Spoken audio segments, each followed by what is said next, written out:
Donc autour de cette table, dans l'ordre et dans le désordre, Patrick Gohet, adjoint au défenseur des droits, Marianne Monchamp, qui était secrétaire d'État en charge des personnes handicapées en 2004-2005, de la cohésion sociale et des solidarités en 2010-2012, et qui continue à avoir un regard extrêmement précis, on lui demandera lequel, sur le handicap.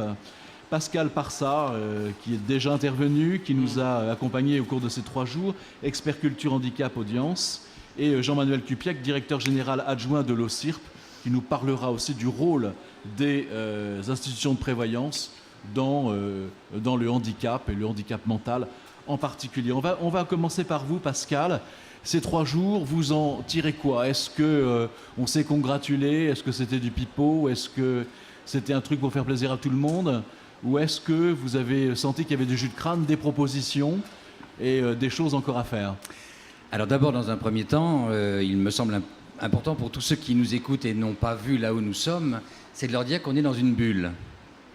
Ça me semble important parce que quand je suis arrivé, je me suis dit, ça c'est une bonne démarche, puisqu'on va être en huis clos, on va être dans un environnement de plastique alors que tout autour c'est du verre et du fer, et que démonstration est faite finalement que l'autrement peut fonctionner. La preuve, rien nous est tombé sur la tête. Quelques petites gouttes hier. Voilà. Oui. Et que finalement nous entendons des bruits ici et là, comme certains dans leur tête entendent des sons et des voix. Et je me suis dit, on ne peut pas faire mieux. Donc vous ne pouviez pas faire mieux que d'avoir des débats qui suivaient la bulle. Et peut-être d'ailleurs, il faut la crever, cette bulle, finalement. Il faut que l'air circule entre tous. J'ai entendu souvent le mot malade. J'ai surtout entendu le mot aussi « je ne vais pas bien ». Et je pense que c'est plutôt ça qui me semble à retenir, car ce sont les autres qui souvent disent que l'autre est malade, et celui qui ne se sent pas bien n'est que pas bien. Ça m'a fait penser d'ailleurs à mon métier de comédien, d'artiste plus globalement, où je n'ai cessé d'entendre qu'il fallait être fou pour faire ce métier-là.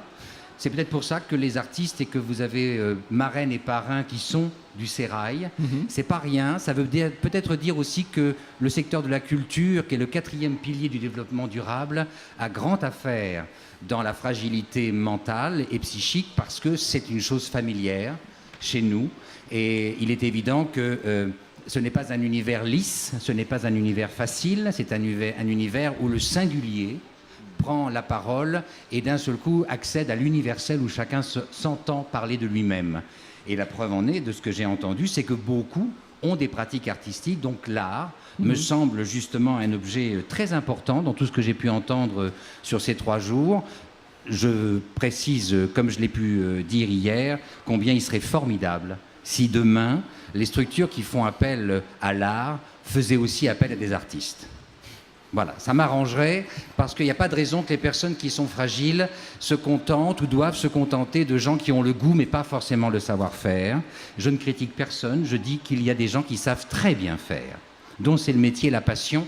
Et pour une personne fragile, de se rendre vers quelqu'un qu'il ne connaît pas et inversement, c'est un vrai regard qui se porte sur elle. Et quand on me dit changer de regard, c'est peut-être aussi changer les yeux qui nous regardent. Donc changer de personne, d'interlocuteur, c'est ça aussi, je pense, qui est important, car dans un regard neuf, on ose beaucoup plus de choses que dans un regard qui est déjà gravé d'histoires qui ne sont pas toujours heureuses et qu'on a du mal à oublier. Et puis, changer de regard, pour moi, c'est aussi un objet intéressant. C'est sur qui qu'il faut changer de regard? C'est sur soi? C'est sur l'autre? Ou c'est sur nous? Car finalement, je m'interroge depuis 3 jours et je me dis, mais est-ce que travailler est à ce point une valeur absolue d'existence et de réalité? Alors là, je trouve que c'est assez surprenant. Je pense qu'il faut qu'on accepte qu'il y a des gens fragiles, vulnérables, qui en cours de route ne sont plus en capacité d'être performants, héroïques, formidables, et qui sont des êtres dont on a grandement besoin pour nous rappeler que de prendre son temps, ça évite des fois de péter les plombs. Je dis ça en passant. Et puis, on ne fait pas rentrer un 45 dans un 42. Donc peut-être que finalement, plutôt d'essayer absolument à ce que les autres entrent dans ce qui fait référence pour nous, et peut-être parce que nous avons peur de faire autrement, peut-être qu'il est intéressant de s'interroger et de faire du sur-mesure, d'aller vers l'autre, de partir de lui, et non pas d'essayer de l'entraîner systématiquement vers nous, mais peut-être d'oser aller vers lui, car peut-être finalement nous découvrirons qu'on ne va pas si bien que ça nous-mêmes.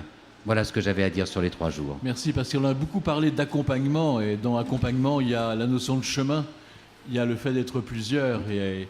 Nous sommes d'accord, et d'ailleurs, je m'étais amusé à écrire que finalement, le voyage est le même pour tout le monde, c'est le véhicule qui change, et je ne fais pas d'allusion à ce que a été dit hier au Festival de Cannes, où les femmes étaient considérées, enfin comparées à des bagnoles, lors de l'ouverture du Festival de Cannes, mais avec beaucoup d'humour, puisque c'était Miller qui était le président du jury. Mais je pense qu'effectivement, nous devons tous considérer qu'on est sur la même route, on n'a pas forcément le même véhicule, et n'oublions jamais que La Fontaine, avec le lièvre et la tortue, nous en a donné bien des nombreuses, des leçons. On n'a pas forcément la même bonne femme non plus. Donc, non, voilà, non, c'est vrai. C'est vrai. Ça va durer longtemps, ces histoires. Bon, alors avant n'y voyez aucune mauvaise pensée, mais juste jamais. S'accrocher désespérément à l'actualité. Avant d'être sanctionné par la ministre et par le défenseur des droits, on va quand même redevenir sérieux. Alors, il y a un autre mot, Pascal, vous en êtes témoin tout comme moi, tout au long de ces 3 jours, qui est revenu, c'est cette notion de stigmatisation. Arrêtons de stigmatiser. Alors, stigmatisation, discrimination, c'est votre quotidien, Patrick Goé. Donc, le handicap, c'est vraiment, c'est une discrimination certainement, une stigmatisation aussi. Est-ce que dans votre quotidien de tous les jours, dans toutes les occasions que l'on a de vous écrire, de vous saisir, vous avez cette souffrance qui s'exprime? Et qu'est-ce qu'on peut faire quand on est stigmatisé, handicapé, pour, alors non pas aller mieux au sens clinique du terme, encore qu'il y a un lien entre le respect des droits et sa santé mentale, j'en suis persuadé. On a parlé de citoyenneté aussi. Mais qu'est-ce qu'on peut faire concrètement? En quoi les choses ont-elles changé? Et est-ce que quand on est handicapé mental, on est comme avant un peu seul? D'abord, bonjour à chacune et à chacun. Merci à l'œuvre Falleret pour l'invitation qu'elle nous a adressée. Et puis félicitations pour la réalisation. C'est plein de symboles, c'est plein de propos très signifiants. Donc merci. Pour répondre directement à votre question, vous le savez sans doute, le législateur a établi 20 critères de discrimination. 20.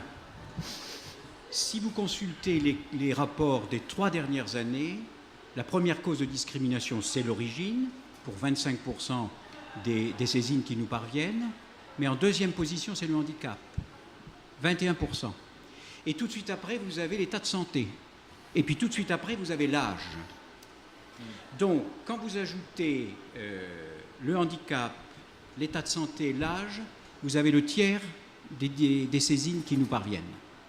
Alors, je crois qu'il y a plusieurs choses à faire pour qu'il y ait prévention de la discrimination, pour qu'il y ait accompagnement de la discrimination et pour qu'il y ait éradication de la discrimination.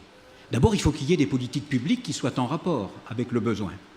Et on a franchi des étapes substantielles avec la loi de 2005. On a franchi une autre étape substantielle en ratifiant la Convention internationale des droits des personnes handicapées, même si on n'est pas exemplaire, puisque ça fait à peu près 4 ans que la France aurait dû fournir son premier rapport, elle ne l'a toujours pas fait. On peut espérer que le 19 mai prochain, dans le cadre de la Conférence nationale du handicap, ce sera enfin annoncé. Le deuxième élément pratique de cette éradication, de cette prévention, etc., c'est qu'il faut rénover la politique générale du handicap. Moi, mon sentiment, j'ai été directeur général de l'UNAPI, donc j'ai fait partie de ces associations qui représentent les intéressés. J'ai été délégué interministériel aux personnes handicapées, en particulier auprès de Marianne. Et là, j'ai vu ce qu'était l'action publique. Et puis aujourd'hui, bon, comme adjoint du défenseur des droits, on est encore en quelque sorte chez nous le réceptacle des conséquences de ce qui, c'est pas uniquement de ça, mais notamment de ce qui ne va pas dans les politiques publiques. Il y a une exigence absolue pour que la politique du handicap soit efficiente et réelle. Elle doit être interministérielle. Elle doit être interministérielle. S'il n'y a pas de mobilisation de tous les acteurs publics, quel que soit leur secteur de responsabilité, ça ne peut pas marcher. Or, aujourd'hui, on ne va pas tourner autour du pot, cette condition n'est pas remplie. Moi, j'ai été délégué interministériel aux personnes handicapées à une époque où c'était relativement facile, c'était un chantier prioritaire du président de la République, on préparait la réforme législative, on avait des relations étroites, gouvernement, administration centrale, c'est indispensable. Si on ne prend pas conscience qu'un secrétaire général du comité interministériel du handicap, puisque c'est comme ça qu'on appelle ça aujourd'hui, avec une assistante et un comité qui se réunit 3 fois en 3 ans, ça ne peut pas marcher. Donc la première exigence, c'est que la politique soit interministérielle et qu'elle ait les moyens de cette interministérialité. Et puis, pour répondre tout à fait à votre question, Patrick, je crois que ça devrait revenir dans les interventions de plusieurs d'entre nous. Il faut que l'on cesse de considérer que la personne handicapé, quel que soit son handicap, et en particulier lorsqu'il est psychique, c'est un bénéficiaire de la solidarité des autres. Oui, bien sûr, mais pas uniquement, et peut-être pas d'abord. Il faut que, et ce n'est pas encore suffisamment intégré, il faut que la personne handicapée, on considère qu'en premier lieu, et c'est la revendication qui a conduit à l'adoption de la loi de 2005, c'est que la personne handicapée, c'est d'abord une personne. C'est-à-dire sur le plan politique et républicain, c'est un citoyen, une citoyenne. Alors à laquelle on va apporter des réponses particulières liées à son état. Mais c'est ce regard-là qu'il faut que la société porte sur la personne en situation de handicap. Ça a progressé. Il ne faut pas non plus l'ignorer, ça a même à certains égards progressé sensiblement. Mais il y a encore des étapes à franchir. Effectivement. Alors Marianne Monchamp, vous avez été aux commandes. Quelle est l'action dont vous êtes la plus fière qui a été conduite lorsque vous étiez justement aux commandes? Comment vous jugez les progrès, parce qu'il y a des progrès qui sont faits aujourd'hui, peut-être sont-ils pas assez rapides, mais on va en reparler. Et qu'est-ce que vous aimeriez faire si vous aviez vraiment les mains totalement libres? C'est-à-dire que on oublie un peu les contraintes budgétaires, etc., qui sont souvent beaucoup trop présentes. Et voilà, vous avez le crayon, le papier, et vous nous fabriquez la solution, ou en tout cas les pistes de solution pour que les handicapés, en particulier le handicap mental, ne soient plus un enfermement, mais soit en fait la possibilité d'être un citoyen à part entière, comme le disait Patrick. Alors, merci d'abord, moi aussi je veux le dire, à l'œuvre Falleret de cette initiative. Merci de nous accueillir autour de cette table. On est toujours heureux de se retrouver parce qu'en fait, nous militons pour la même cause. Et ça, c'est un courant, une onde qui passe entre nous et j'espère auprès des gens qui nous écoutent aujourd'hui. Vous m'avez posé une première question, c'est de savoir ce dont j'étais le plus fière. Le mot fier, c'est peut-être pas le bon mot, mais ce dont je peux me dire avec le recul, ça c'était pas mal. Là, on a tangenté quelque chose qui avait un peu de gueule. Il y a 2 choses. Elles sont d'ordre tout à fait différent. La première chose, c'est ce truc improbable que nous avons réussi à faire. Je dis nous, parce que sans les associations, sans le délégué interministériel et sans tous ceux qui ont porté cela, rien n'aurait été possible. Mais c'est peut-être d'avoir eu l'idée de dire un jour à mon directeur de cabinet, vous savez, un directeur de cabinet, c'est quelqu'un de très autoritaire. Quelqu'un qu'on vous a collé dans les pattes en disant celle-là, elle débute, pour éviter qu'elle fasse des grosses bêtises, on va lui mettre un type qui connaît la musique. D'avoir été voir mon directeur de cabinet en lui disant Serge, une pensée amicale pour Serge, Serge, ce qu'il faut mettre dans le préambule de ce texte, c'est la notion de projet de vie. Vous savez, projet de vie en matière législative, c'est comme si vous disiez un gros mot. Parce que la matière législative s'accommode assez mal de la notion protéiforme qu'est le projet de vie. Mais avoir réussi à faire adopter la loi de 2005 avec les 3 mots projet de vie dans le texte, ça a été d'abord un combat de nombreuses heures de négociations à l'Assemblée nationale et au Sénat, mais surtout cela a été un petit virus que nous avons mis dans un texte législatif pour embarquer le bazar sur l'idée que ce qui commande, c'est ce que la personne veut faire d'elle-même. Sauf que quand un certain Jean Caneva, qui présidait aux destinées de l'UNAFAM, il y a de cela des années, qui a beaucoup marqué cette association, parlait du handicap psychique, il disait « Le handicap psychique, c'est une pathologie de la liberté ».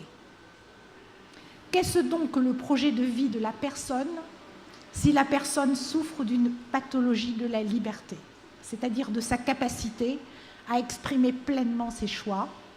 C'est un sujet. Ça, c'était le premier objet d'espoir. Et le deuxième, il est microscopique, mais il est toujours sur le champ du handicap psychique, ce sont les groupes d'entraide mutuelle. C'est l'idée géniale de ces associations, et singulièrement de l'UNAFAM, qui ont postulé, et que les psychiatres ne m'en veuillent pas, j'en vois un qui nous observe un peu à l'horizon, mais que les associations de personnes regroupées parce que concernées par la pathologie, dans des lieux qui ne sont pas des lieux de soins, mais qui sont des lieux associatifs, des lieux où on fait société, pouvaient aller moins mal, pouvaient prendre en main un peu de leur destin et pouvaient rechuter moins que les autres. Ça, c'est pour la partie, ça, c'était sympa.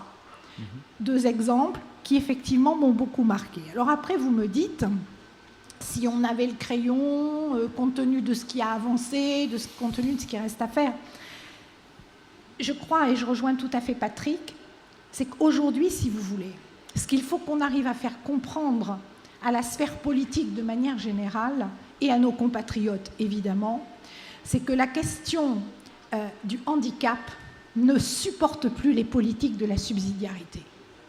Suivez mon regard. On fait une politique pour tout le monde et en note de bas de page, on vous dit « Et puis si vous êtes handicapé, reportez-vous à la loi machin truc du chose ». Non. Dorénavant, c'est dans l'écriture du droit commun que les citoyens, handicapés ou pas, doivent trouver la prévention des risques qui s'associent à leur handicap et doivent pouvoir trouver la genèse, l'essence des réponses adaptées. C'est ça le changement qu'il faut que nous opérions dans la société de demain. Et je dirais même, et c'est par là que je termine, si j'avais la possibilité d'utiliser le magnifique crayon vert de l'OSIRP qui écrit en vert, j'écrirais sur une page pour l'espoir que cette question, surtout quand elle traite de la question du handicap psychique, est une question laboratoire. Pourquoi ? C'est par cet investissement-là, cette autre manière de regarder la santé publique et la protection sociale, avec un partenariat entre les soignants et les soignés, avec des familles qui sont là à leur place, avec des structures qui sont tournées vers la vie chaque fois que c'est possible, avec une liberté de choix et d'action pour traiter de cette pathologie de la liberté, que l'on pourra non seulement répondre à nos compatriotes concernés, mais que l'on pourra changer le système de santé et de protection sociale pour tous. Je suis persuadée que c'est par l'enrichissement du domaine de la psychiatrie au sens le plus large du terme, avec les associations, avec les familles et dans la société au cœur de la vie sociale, sur le parvis de la défense, que l'on pourra proposer un autre modèle de protection sociale. Et si je faisais un rêve, ce serait celui-là. Très bien. Oui, Jean-Manuel Cupiec, peut-être une remarque là-dessus. Ensuite, la question que je souhaite vous poser, c'est en tant que directeur général adjoint de l'OSIRP, donc de l'organisme qui regroupe les institutions de prévoyance. Vous-même, vous êtes très concerné à l'OSIRP, la mise en place des prix handicap depuis, je ne sais pas, 8 ans, 9 ans, je ne sais plus. Enfin, c'est, voilà, avec France Info, on se fait de la publicité en même temps. Votre partenaire et bien d'autres. Justement, vous avez pris le problème à bras-le-corps. C'était plus difficile encore il y a 8 ans que d'en parler maintenant. Et là, vous faites partie aussi des financeurs, il faut appeler les choses comme elles le sont, d'une manifestation comme celle-ci, qui est effectivement très audacieuse. Venir, il y a 3 endroits où on pouvait faire ça. Hein. Il y a ici, parce que c'est le cœur du business. Il y a à Sainte-Anne, directement, parce que c'est peut-être une façon de faire sortir les psychiatres. Et puis, il y avait aux Invalides, on a parlé des blessés psychiques qui sont militaires. Mais c'est très bien de l'avoir fait ici. Alors voilà, pour quelles raisons ? Alors d'abord la réponse, vous vouliez répondre à Madame Monchamp, je vous en prie. Bonjour à tous, et puis je vous remercie aussi de m'accueillir. Dans ce lieu, quand on parle de protection sociale, on voit bien que c'est quand même un des éléments fondamentaux de la société française, de la protection. Sujet très difficile. On a fêté les 70 ans de la sécurité sociale le 6 octobre 2015. Les ordonnances de 45, il y a eu 2, c'est le 6 et le 15. Ça tenait sur une page. Et c'était un défi en 1945, après la guerre, de se dire il faut une sécurité sociale pour tout le monde et il faut une vraie protection sociale. Aujourd'hui, on le voit bien, cette protection sociale bénéficie à tous les Français. Et je pense que tous les Français ne sont pas conscients de la chance qu'on a d'avoir une protection sociale comme on l'a en France. Alors, dans les autres pays émergents, parce que c'est le terme, eh bien, on parle de protection, on ne parle pas de protection sociale, on parle de socle, d'une certaine façon, pour avoir une certaine protection des salariés, y compris sur des sujets qui sont complètement en dehors du nôtre, sur le travail qu'on n'appelle pas un travail marchand, parce que c'est un travail qui n'est pas rémunéré, qui est rémunéré mais qui n'est pas officiel. Et on voit bien que tous ces pays se disent c'est pas parce que je travaille que j'ai une protection sociale. La France a une richesse en la matière, et je pense que au fil du temps, nous l'avons oublié, et c'est bien de temps en temps de le rappeler. Alors pourquoi je dis ça? On a eu, en 2013, un gros bouleversement de protection sociale sur des accords qu'on appelait des accords de protection sociale en désignation. On disait, on désigne un assureur. L'assureur, c'est un mot générique. Et puis cet assureur, il va nous protéger pendant 5 ans, et il fait un tarif, parce que c'est un assureur, il va nous garantir, et puis il n'y a pas de sélection médicale et on prend tout le monde. L'évolution a fait, au cours de l'année 2013, que des groupes de pression, et des assureurs aussi, mais pas du même côté, en tout cas pas les institutions de prévoyance et les mutuelles, ont dit « Oui, mais tout ça, c'est une chasse gardée. » Et vous savez qu'aujourd'hui, autre sujet de notre société libérale, c'est qu'il n'y a plus de chasse gardée. C'est qu'aujourd'hui, on ne peut plus se prétendre de dire « J'ai des territoires économiques qui me sont protégés. » C'est fini. C'est peut-être regrettable, mais c'est fini. Et pour autant, les groupes de protection sociale ont eu toujours, de par leur création, caisse de retraite complémentaire, GERCARCO, c'est-à-dire complémentaire à quoi? À la sécurité sociale, obligatoire, quand on est salarié, d'avoir une cotisation. Et puis derrière ça, on a dit, oui, mais on n'est pas que des assureurs, on n'est pas que des caisses de retraite complémentaires, cadres et non cadres, on a aussi de l'action sociale. Et il y a vraiment de l'action sociale, aussi bien dans les retraites. Alors, vous avez ça, et c'est complètement codifié. Le rapport s'appelle 14-18. Aucun rapport avec la Grande Guerre, la Première Grande Guerre, mais c'est 2014-2018. Et effectivement, ils ont des vraies politiques sur l'action sociale. C'est quoi? Les retraités, les personnes âgées, le handicap, les personnes en perte d'autonomie, pas en dépendance, en perte d'autonomie. Et c'est ça les grandes écritures que nous avons sur les grandes politiques d'action sociale des retraites complémentaires. Je ne parle pas de la sécurité sociale qui a aussi ses propres politiques. Et maintenant, ils se parlent bien, ils se disent, ça serait bien qu'on soit tous ensemble dans les mêmes politiques de cohésion. C'est une grande avancée, vous savez, c'est une grande avancée.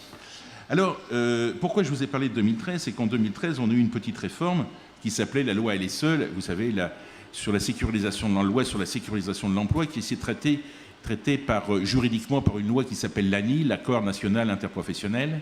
Et cette loi a dit, eh bien maintenant, il n'y aura plus de désignation, on va recommander des assureurs, et puis ces assureurs, eh bien, on va leur obliger de mettre en place une solidarité qui représente 2% des cotisations. Et ce 2% des cotisations s'applique à tout le monde. En tout cas, c'est ces fameux assureurs qui sont recommandés aujourd'hui et pas désignés. Je sais que c'est un peu compliqué, mais on va arriver à la fin et vous allez voir l'intérêt. Cet accord a donné lieu à un décret qui date de septembre 2014, et dans ce décret, on dit, eh bien, il va falloir donner la solidarité aux salariés. Alors, on parle des salariés, on parle des ayants droit, on parle de personnes fragiles, et puis, derrière tout ça, on dit, mais qu'est-ce qu'on leur offre? Alors, je vais simplement vous lire le tout petit passage de ce décret que j'ai amené, et qui dit « La prise en charge de prestations d'action sociale comprend notamment, sur un plan individuel, l'attribution, lorsque la situation matérielle des intéressés le justifie, d'aides de secours individuels aux salariés, anciens salariés et ayants droit. » On voit bien qu'on a l'air pour protéger le salarié et ses ayants droit. À titre collectif, pour les salariés, les anciens salariés et leurs ayants droit, l'attribution se vend des critères définis par les accords, de faire face à leur perte d'autonomie, y compris au titre de dépenses résultant de l'hébergement d'un adulte handicapé ou dans un établissement médico-social ou de dépenses liées à la prise en charge d'un enfant handicapé. Vous voyez bien que ça, c'est la loi, ça a été signé, décret du 11 décembre 2014, et vous voyez que par rapport à ce que dit Madame la Ministre, on a un problème de financement. Ce financement aujourd'hui de handicap, il est fait comment? Il est fait par de l'action publique. Et ce sont les conseils départementaux qui financent. Je vous rappelle qu'un conseil départemental finance 65% de l'action publique dans un département. Et que malheureusement, nous en avons parlé avec Patrick, que nous avons une discrimination parce que malheureusement sur le territoire français, nous avons des départements pauvres et des départements riches. Alors on a créé la CNSA, Caisse nationale de solidarité pour l'autonomie, qui doit être là pour faire de la péréquation, de donner aux départements pauvres des excédents des départements riches, ce qui fonctionne depuis, et qui fonctionne bien depuis déjà un certain temps. Néanmoins, on s'aperçoit que ce financement, il est toujours public. Et l'autre type de financement dans le monde associatif, c'est du caritatif, c'est-à-dire que c'est des dons. C'est-à-dire qu'on va être là pour donner. Et nous, groupe de protection sociale, eh bien, si vous voulez, aussi bien caisse de retraite qu'institution de prévoyance ou mutuelle, on a des enveloppes budgétaires qui sont là pour faire de l'action sociale, donc du don. Et vous voyez, c'est la notion de secours. Le secours, c'est je donne quelque chose à quelqu'un qui en a besoin, sans contrepartie, en fonction, effectivement, des revenus de la personne. Et on voit bien que c'est ça, la vraie notion du don et du secours. Ce qu'on peut regarder aujourd'hui, c'est que dans ce décret, on dit on va s'occuper des enfants handicapés et des adultes handicapés. On ne dit pas lesquels. Et ce matin, j'avais une conférence avec des branches professionnelles. J'en avais 60 à l'OCIRP, en séminaire de 3 heures, sur un sujet justement sur l'évolution des politiques des branches. J'avais les plus gros comme les plus petits. Tout le monde était là. Et je leur ai dit, vous savez, je vais vous raconter l'histoire de tous ces accords qui ont été signés au 1er janvier 2016. Donc vous voyez, c'est tout récent. Et l'innovation des partenaires sociaux. Qu'est-ce qu'ils font les partenaires sociaux? Et quand on parle de partenaires sociaux, c'est les employeurs et les salariés. Les organisations syndicales d'employeurs et de salariés qui disent on peut aller plus loin que le décret. Et aujourd'hui, dans certains accords, nous avons des vraies politiques sur le handicap dans les entreprises pour dire, alors vous savez, quand on ne sait pas trop commencer à en parler, on commence par faire de la com. C'est le sujet le plus facile. Et ce n'est pas forcément ce qu'il y a de moins bien, parce qu'il faut bien commencer par communiquer. Aujourd'hui, ces branches professionnelles se disent, on voit bien que le financement, je vous ai répété, financement public, financement par les dons, il manque un financement, c'est un financement pérenne. C'est pour ça que j'apprécie les propos de la ministre, parce que le financement pérenne aujourd'hui, il n'existe pas. Et que la protection sociale est un moyen de financement pérenne. Et que là, pour le coup, ces sujets-là devraient être des sujets grand public. Alors je suis désolé, il faut faire du droit. Le droit, la protection sociale, comme la sécurité sociale, c'est illisible, même pour les juristes. Donc il faut faire de la pédagogie. Moi je dis, je vais écrire un bouquin qui va s'appeler « La protection sociale pour les nuls ».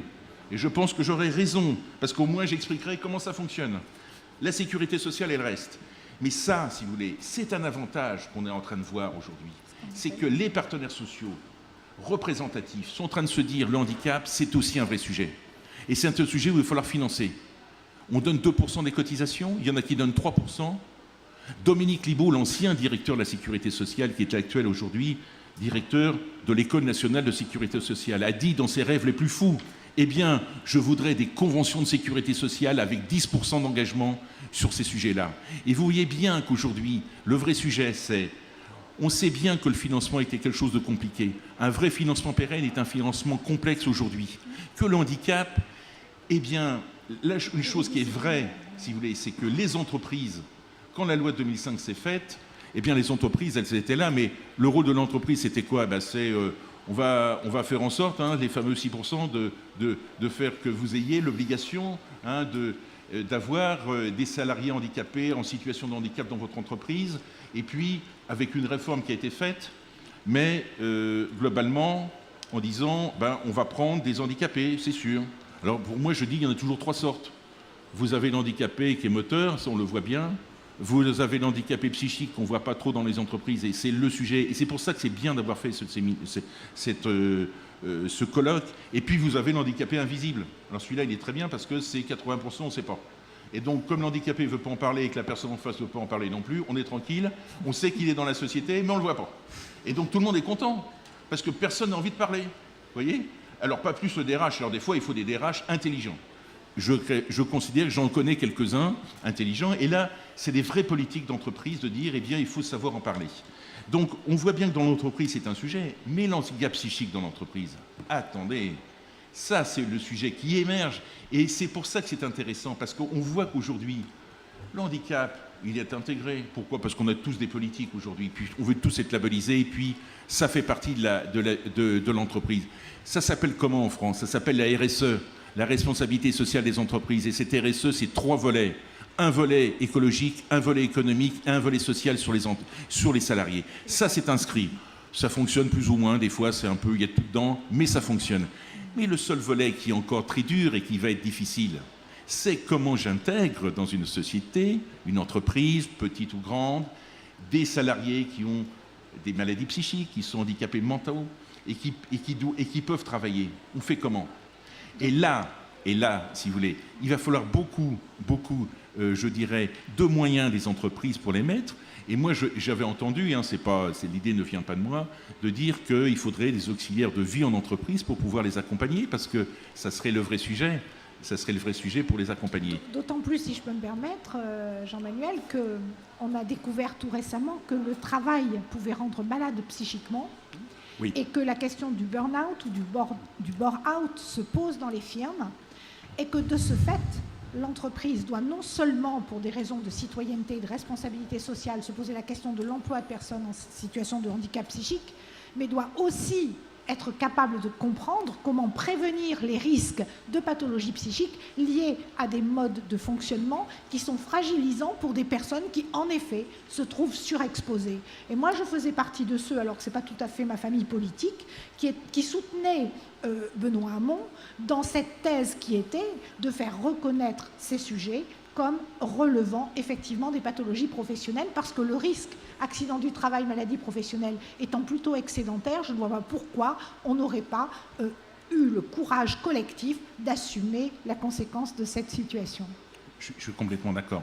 Donc on voit bien qu'aujourd'hui, les groupes de protection sociale qui sont visibles en France ont une vraie dimension, et oui, c'est intéressant, c'est qu'on l'a fait par le petit bout, c'est qu'on rentre par quoi? On rentre par de l'action sociale. Parce que l'action sociale, c'est ce qu'on sait faire. Mais demain, il faut que nous soyons aussi intelligents avec les partenaires sociaux pour dire, et si on pérennisait ce mode de financement? Et ça, si vous voulez, c'est peut-être le défi que nous avons demain. Pourquoi je vous ai lu le décret? Le décret, il date de décembre 2014. La loi, elle est en application depuis le 1er janvier 2016. Vous voyez, il y a moins quelques mois.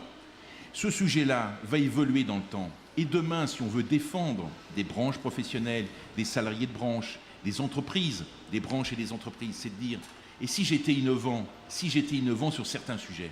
Et vous voyez, ce matin, je n'ai fait que raconter des histoires sur ce thématique avec des avocats, avec des juristes, avec des statistiques, en donnant des éléments, en disant, moi je ne vais pas juger les accords. Il y en a, vous savez, les conventions collectives, on dit qu'il y en a 600 en France. Il y en a en gros 200 qui fonctionnent. Mais ces conventions collectives, c'est le tissu des entreprises. Vous savez combien vous avez de salariés? 16 millions de salariés de droit privé. Ben, ces 16 millions de salariés de droit privé, il y a quelque chose à faire. Et c'est là où on peut être innovant dans une intégration des entreprises et des partenaires sociaux. Donc l'idée simplement simple de ce matin, c'était de leur dire, je ne suis pas là pour vous donner des recettes, je suis là pour vous expliquer ce qui s'est fait, et puis que vous puissiez réfléchir. Mais au-delà, Jean-Manuel, de ce que tu indiques, en fait, tu nous conduis aussi à évoquer les moyens d'existence des personnes en situation de handicap dans notre pays. Ouais. Et chez le Défenseur des droits, on a évalué, au travers des saisines qui nous parviennent, on a évalué cette situation. Le niveau de vie moyen des personnes handicapées dans notre pays a baissé. Et il a baissé sensiblement. Donc, la conclusion qu'on peut tirer de ce que tu illustres aux moyens de la protection sociale, qu'elle soit obligatoire ou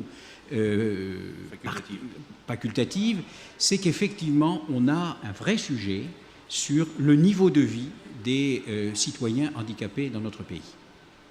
D'ailleurs, ça a été dit plusieurs fois, ou en dehors des vertus du travail, puisque si le travail peut tuer effectivement l'entreprise, il peut aussi sauver des gens. Ça dépend comment c'est fait, ça dépend des choix, ça dépend des personnes, des gens, absolument, tout à fait. Il y a eu des témoignages qui montraient que on travaille aussi pour gagner de l'argent et pour compléter des aides qui ont le mérite d'exister, mais qui sont insuffisantes, effectivement, si on voulait mener une vie décente. Ça a été dit d'ailleurs plusieurs fois. Mais vous voyez, Patrick, c'est intéressant dans ce que vous pointez, parce qu'en fait, vous posez la question du travail dans notre société. Pour nos compatriotes en situation de handicap, et particulièrement en situation de handicap psychique, l'alternance travail et soins va se faire pendant le temps de travail, mais aussi sur des périodes de la vie. Il y a des moments où ça va moins bien et où il faut se reconstruire, se ressourcer, bénéficier d'un soin un peu plus intensif pour pouvoir repartir dans un projet. Mais notre société française, avec les évolutions économiques que nous connaissons, n'invite-t-elle pas l'ensemble des salariés et l'ensemble des gens qui veulent accéder à la vie active à penser leur vie aussi dans ces nouvelles alternances? Je crois que nous avons intérêt à approfondir ces raisonnements et à faire que là où ils sont aujourd'hui des raisonnements, comme je le disais tout à l'heure, de la subsidiarité, ils deviennent des raisonnements de droit commun. J'ajouterai une chose. On nous parle beaucoup, et c'est le ministre Macron qui le fait très régulièrement, de ce que l'on appelle les nouvelles opportunités économiques, c'est-à-dire de cette société du digital, où les métiers vont changer. Et cher Jean-Manuel, vous avez accepté de travailler chez Entreprises et Handicap sur un groupe de travail où on s'intéresse à ces questions-là. Attention, ces métiers nouveaux, pleins d'avenir, qui semblent relativement faits pour les personnes en situation de handicap psychique. Pourquoi ? Parce qu'on peut travailler à la maison, parce qu'on peut le faire avec son écran, parce que si on est un peu parano, c'est tellement plus confortable, peuvent développer de nouvelles sources de discrimination qui sont aujourd'hui dans l'impensé. Ces sources de discrimination, c'est quoi ? C'est l'isolement. Ces sources de discrimination, ce sont de nouvelles formes de contrôle qui peuvent être extrêmement oppressantes et difficiles. Nous devons penser les évolutions de notre société, les évolutions de nos emplois, en axant notre travail de prévention précisément sur ces nouveaux mécanismes. Parce que Patrick a raison, Jean-Manuel le disait aussi, conjuguer les revenus de la compensation dans l'ordre des ressources et les revenus du travail, c'est indispensable. Mais pour cela, nous devons avoir le courage de penser le travail plus ouvert, mieux traitant, avec plus de bienveillance, et nous devons prévenir les discriminations qui, ne nous y trompons pas, arriveront par d'autres fenêtres que celles d'hier. Sur le financement justement pérenne dont Jean-Manuel parlait, on en a aussi parlé au cours de ces 3 jours. Tout le monde comprend très bien comment est collecté l'impôt. En revanche, on a du mal à s'y retrouver et dans l'attribution et dans la traçabilité. C'est-à-dire le moment où l'impôt est collecté, et il l'est très bien en France, au moment où il est dépensé, avec souvent des variables. Le principe de non-affectation de l'impôt. Tout à fait. Et là, il y a peut-être un petit travail à faire. Alors, je ne veux pas reparler de la vignette pour les vieux et tout, ça c'est. Ouais. Mais c'est quand même intéressant de savoir que telle somme va à telle action, etc. Je pense que dans toutes les entreprises, effectivement, il y a un budget action sociale, il y a un budget. Et là, on a du mal. Je veux dire que la crédibilité même, quel que soit l'effort fait par l'impôt, etc., est remise en cause du fait de l'absence de traçabilité. En écoutant tout ça, on ne peut pas ne pas évoquer le rôle que remplissent les maisons départementales des personnes handicapées. Parce qu'elles évaluent, parce qu'elles orientent, etc., etc. Et je ne suis pas sûr qu'elles sont toujours à la hauteur en ce qui concerne le handicap psychique. Elles ont progressé, sans doute, mais je ne suis pas sûr qu'elles soient toujours à la hauteur. Les instruments d'évaluation doivent être adaptés. Vous savez, le problème de la MDPH, moi je crois qu'il faut en parler. Pourquoi on a choisi le mot maison ? Ça avait d'ailleurs été très discuté. On ne voulait pas entendre parler du mot guichet. Ce que l'on voulait, c'est qu'il y ait un endroit, ce que nous voulons, c'est qu'il y ait un endroit, une maison sous le toit duquel se décide quoi? L'essentiel de la vie de la personne handicapée. Il n'y a pas bien longtemps, il y avait une exposition dans une maison, dans une MDPH. J'avais été invité, je ne suis pas connu de cette MDPH, j'y suis allé. Ils font pour le mieux, mais ça se passe comment? Ça se passe comment? On fait la queue, on tire un ticket, on se voit remis un Comme dans un dossier. guichet. Il faut remplir une feuille blanche dite « Décrivez-moi votre projet de vie », etc., etc. Il y a besoin. Moi, je ne fais pas le procès des MDPH. Les MDPH constituent un progrès, et d'ailleurs, elles sont nées dans des conditions difficiles. Donc, ne jetons pas la pierre en plus au département, qui n'avait rien demandé à l'époque, et ne leur jetons pas la pierre. Mais néanmoins, l'évaluation des MDPH aurait dû être le point fort du 10e anniversaire de la loi de 2005. Il y a un problème de relation d'une manière générale dans notre pays, entre le citoyen et l'administration. Ce problème général se traduit également dans le secteur du handicap. Ce n'est quand même pas rien d'être devant ce monument qui va décider de l'essentiel de ce qui nous concerne. Il y a une relation asymétrique entre cette entité administrative et la personne en situation de handicap, son entourage, etc. Et dans les MDPH, il y a quelque chose qui ne marche pas toujours très bien, c'est la dimension conciliation. Et c'est la dimension accompagnement de la personne. Et je pense que quand il s'agit d'une personne en situation de handicap psychique, c'est particulièrement vrai. Il y a à travailler au fond sur la question, non pas de la remise en cause des MDPH, c'est un acquis, c'est un progrès, mais il y a un pas supplémentaire à franchir dans l'accueil, l'accompagnement et la conciliation. Et vous voyez, pour accompagner le propos de Patrick, que je partage totalement, je dirais qu'on a un petit sujet, un petit souci. Dans le champ de l'emploi, il y a ce qu'on appelle en France, avec parfois un peu de, de difficulté à rester optimiste, le dialogue social. Dans nos politiques, quel est notre partenaire? Ce sont les associations.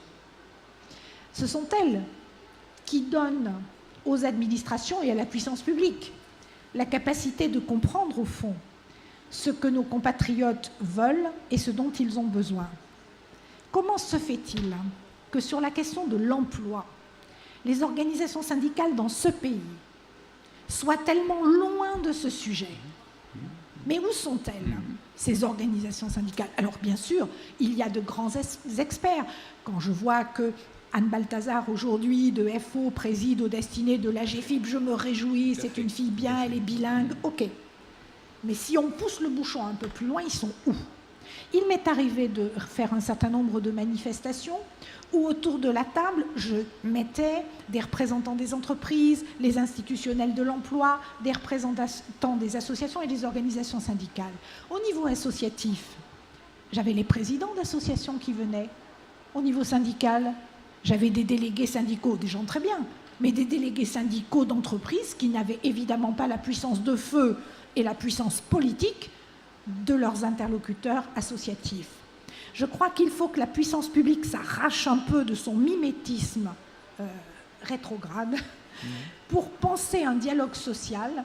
C'est ce que nous avons tenté, Patrick, de faire, mais avouons que nous n'y sommes pas totalement parvenus, de mettre, comme on le fait à la Caisse nationale de solidarité pour l'autonomie, autour de la même table, l'ensemble des partenaires, et osons invoquer un nouveau partenariat social avec les associations qui représentent de manière directe le point de vue de nos compatriotes en situation de handicap. On a l'impression qu'il y a des interlocuteurs qui sont pourtant incontournables, qui s'ignorent, alors que le souhait en fait, de ces 3 jours, et tout le monde le dit, c'est pas la bonne volonté qui manque, c'est simplement les rendez-vous. Donc c'est quand même... Ils viendront. Ils viendront. Je me permets de reprendre la parole, Pascal. mais je pense que c'est plus que ça aussi, c'est l'honnêteté. C'est l'honnêteté de reconnaître que ça ne va pas et de ne pas s'accommoder de ce qui ne va pas. C'est un peu d'honnêteté dans les échanges, un peu d'honnêteté dans l'analyse des réalités. Enfin, je pense qu'aujourd'hui, il est absolument nécessaire que le secteur associatif, et je suis bien d'accord avec vous, Madame Monchamp, quand vous dites qu'ils font un travail formidable, mais je pense aussi que le secteur associatif a une espérance de vie, au départ, déjà écrite comme courte. Sous-entendu, elle répond à une injustice. Peut-être fragile, oui. Voilà, elle répond à une injustice, et cette injustice, évidemment, elle y répond en apportant des solutions aux personnes qui en manquaient jusqu'à maintenant. Mais l'association doit aussi interpeller la collectivité pour dire voilà le travail que je fais et que vous devriez faire. Donc je pense qu'aujourd'hui, le problème de la collectivité, c'est que parfois, à mon sens, en tant qu'ancien responsable associatif, est un peu malhonnête. Sous-entendu, elle sous-traite l'égalité avec le secteur associatif, mais pas à son juste prix. Donc automatiquement, on est entraîné dans un secteur qui pourrait être grand pourvoyeur d'emplois vers le travail au noir, n'est-ce pas? Voire même l'esclavagisme, si on veut, parce qu'on peut aller très loin dans le secteur associatif quand on n'a pas d'argent pour, par orgueil et dignité et fierté et conviction, aller jusqu'au bout de son rêve. Et ça, je dirais que c'est là aussi un espace de malhonnêteté dans la collectivité, c'est de savoir qu'il y aura là, de toutes les façons, des gens qui se battront jusqu'au bout. Et je pense qu'aujourd'hui, le secteur associatif doit conduire sa révolution et peut-être aussi dire j'arrête de travailler si je travaille à ce point si mal, dans des conditions si difficiles, et automatiquement, à toi, la collectivité, de prendre le flambeau, puisque c'est toi qui devrais le faire. Tout le monde a un bout de chemin à faire. Jean-Manuel, quelques mots, oui. Vous avez raison, mais en réalité, c'est pas. On est sur un dialogue à plusieurs acteurs. On a l'État et la décentralisation, donc le département est essentiel. On a le monde associatif qui est incontournable, qui doit aussi évoluer, et puis on a les partenaires sociaux. Et on voit qu'aujourd'hui, savoir les mettre tout autour de la table là-dessus, c'est excessivement compliqué. Et donc je pense que ne serait-ce que de faire déjà du bilatéral, vous savez, les partenaires sociaux, c'est un employeur, un salarié. Puis quand ça ne va pas aujourd'hui, c'est l'État qui dit « je vous ai donné 2 mois pour renégocier. Si vous ne négociez pas dans les 2 mois, je légifère tout seul. » En faisant ça, eh bien, est-ce que vous pensez que vous donnez une liberté aux partenaires sociaux de négocier? Ils disent « mais si in fine c'est l'État qui va décider, à quoi nous servons ?» Donc vous voyez que les dés sont pipés aussi. Je parle des lois sur la protection sociale, où on sait bien que quand ce n'est pas négocié suffisamment vite, l'État reprend la main. Donc on a aussi peut-être aujourd'hui un problème de gouvernance, c'est le bon terme à utiliser, de gouvernance sur ces acteurs en disant peut-être faut-il laisser aussi du temps dans la négociation. Aujourd'hui, on ne laisse plus du temps dans la négociation. Donc tout ça se télescope aussi. Et donc il y a des sujets qui ne sont pas prioritaires. Et malheureusement, dans les syndicats de salariés, le handicap n'est pas forcément un sujet prioritaire. Pourquoi? Parce qu'ils ont bien d'autres choses à traiter. Alors, ça veut pas... Et donc on voit bien la hiérarchie d'une certaine façon, qui n'est pas bonne, mais pourtant qui est la réalité du terrain. Et je pense qu'il faudrait effectivement peut-être... Alors on a fait des conventions sociales, on a fait des réunions sociales, on fait plein de choses. On a du mal à ce que ça fonctionne quand même sur ce sujet-là. Pour autant, vous avez des lois, et telles que celle de 2013, avec ces volets, c'est écrit dans les décrets. Eh bien, et vous savez, quand on fait du juridique, on dit ça notamment. Vous savez, le mot notamment est extraordinaire, parce que derrière le notamment, c'est un exemple. Et on peut tout ouvrir, et c'est la liberté, et c'est la créativité qu'il faut mettre derrière le mot notamment. C'est ce que je disais ce matin. Je pense que j'ai réussi à faire rire en partie le public de ce matin sur ce sujet-là. Et je pense que c'est ça, et il faut être innovant, et l'innovation en la matière, ça fait partie d'une obligation des entreprises, et je pense que on a tous les ingrédients pour que ça fonctionne. La seule chose que je dis, il faut laisser du temps aussi à cette négociation. On a quand même la preuve, par ces trois journées, on a quand même la preuve d'abord que des partenariats peuvent exister entre le secteur de l'économie sociale, le monde associatif, etc. Et pour revenir sur des propos qui viennent d'être tenus, une structure comme l'œuvre Falleret, par une initiative comme celle-ci, soutenue, accompagnée par des acteurs de l'économie sociale, c'est aussi un signe fort envoyé à la collectivité pour qu'elle fasse évoluer sa législation, sa politique, etc., etc. Reconnaissons tout de même aux associations, l'ancien directeur général de l'UNAPI que je suis ne peut que le dire, reconnaissons aux associations d'avoir été toujours à l'origine de ce qui a été fait sur le plan politique en direction des personnes handicapées. Et que dans notre pays, si les intéressés eux-mêmes ne s'étaient pas organisés, n'avaient pas demandé, n'avaient pas commencé à mettre en place les solutions, car c'est en règle générale elles-mêmes qui l'ont fait. Donc ça se fait au travers de collaborations et de partenariats, en particulier avec les organismes de l'économie sociale, le CIRP étant à cet égard très exemplaire. Mais moi, je veux revenir sur l'œuvre Falleret et sur ces 3 journées.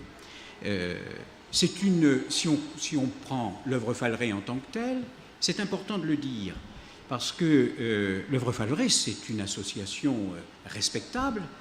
Alors, je ne vais pas dire, le président m'en voudrait, je ne vais pas dire que c'est une petite association, c'est une association de taille raisonnable, mais qui tout à la fois, finalement, accompagne des personnes concernées, réfléchit sur la base de son savoir-faire à ce qu'il faut proposer à la collectivité pour aller de l'avant, c'est bien de ça dont il s'agit. Finalement, quand on regarde l'œuvre Falleret, elle fait quoi? Elle accueille, elle soigne, elle accompagne, etc. Mais elle fait aussi de la prévention et elle livre un message. Et à mon avis, un message qui est d'autant plus fort et d'autant plus crédible qu'il émane d'une équipe concernée sur le plan professionnel. En plus, quand il s'agit d'un héritage familial, vous vous rendez compte, il y a une légitimité inscrite dans l'histoire. Et puis, donc, il faut quand même rendre hommage aux associations, y compris sur... alors, on trouve tout et son contraire, évidemment. Mais globalement, ce sont des lieux d'exercice de pleine citoyenneté. Mais j'entends, et je ne voudrais pas que soit mal compris ce que j'ai pu dire. Je pense qu'effectivement, le secteur associatif a pleinement sa place. Mais je pense qu'il y a un moment où il doit justement imposer cette place ou la laisser. Sous-entendu, on ne peut pas éternellement se sacrifier au bénéfice de la collectivité qui s'en satisfait et s'en lave les mains. Oui, tout à fait. Marianne. Je vous rejoins complètement et je dirais qu'il faut pouvoir le gager, ce que vous dites, le vérifier. En quoi les associations ont-elles droit d'être entendues? Elles doivent être entendues dans le cadre d'un dialogue social élargi pour tout ce qui concerne le champ de la protection sociale, point barre. L'hégémonie institutionnelle du dialogue social est trop courte aujourd'hui. Premier point. Deuxième point, les associations innovent au quotidien. Et Patrick, quand vous parlez du talent de l'œuvre Falleret, cette capacité à faire de l'innovation au plus près du besoin, on peut emporter témoignage dans l'œuvre Falleret, dans les initiatives de l'œuvre Falleret. Ou bien, à quel endroit le système dominant, j'entends le système de protection sociale institutionnalisé, est-il capable de greffer ou d'embarquer le virus de cette innovation que portent les associations sur le terrain et singulièrement l'œuvre Falleret? Où ça? Eh bien, dans les exigences et dans les gages, cette créativité, cette inventivité, cette capacité à transformer les freins en avantage, en contrepartie positive, doit être reconnue autrement que par des lignes budgétaires subsidiaires qui s'appellent des lignes expérimentation et qui ne sont jamais assorties de financement pérenne. Et cette exigence de l'innovation dans le système dominant, ce pourrait être, si elle était reconnue, l'un des au moins 2 gages dont pourrait bénéficier le secteur associatif. Absolument, absolument. Marianne, merci, c'est une très belle conclusion. On ne pouvait pas faire mieux. Freinage. Non, sont tous là. Alors je voulais dire, avant que vous les applaudissiez, qu'il y aura des actes de colloque, parce qu'il s'est dit des choses extrêmement intéressantes au cours de ces 3 jours, quelle que soit sa faculté, sa mémoire, et voilà, on risque d'oublier un certain nombre de choses. Donc ces actes de colloque, il faudra se rapprocher de l'œuvre Falleret pour pouvoir en disposer, mais en tout cas, je crois déjà qu'on peut applaudir nos interlocuteurs.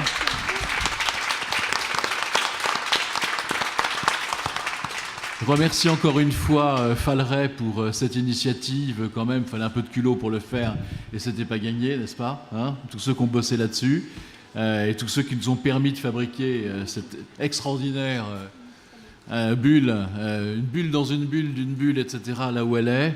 Et donc, merci à tous ceux parce qu'ils étaient nombreux et j'ai vu, vous étiez tous sages à écouter, à prendre des notes, voilà, on n'a pas prêché dans le désert. On est à Paris La Défense, dans un lieu particulier avec de bons interlocuteurs, de bonne volonté. Et puis ça va un peu mieux. Il faut que ça aille encore mieux. Voilà, c'est le mot de la fin. Merci à vous tous. Oui. Vous avez animé 3 jours? Oui. 3 jours, on peut l'applaudir alors.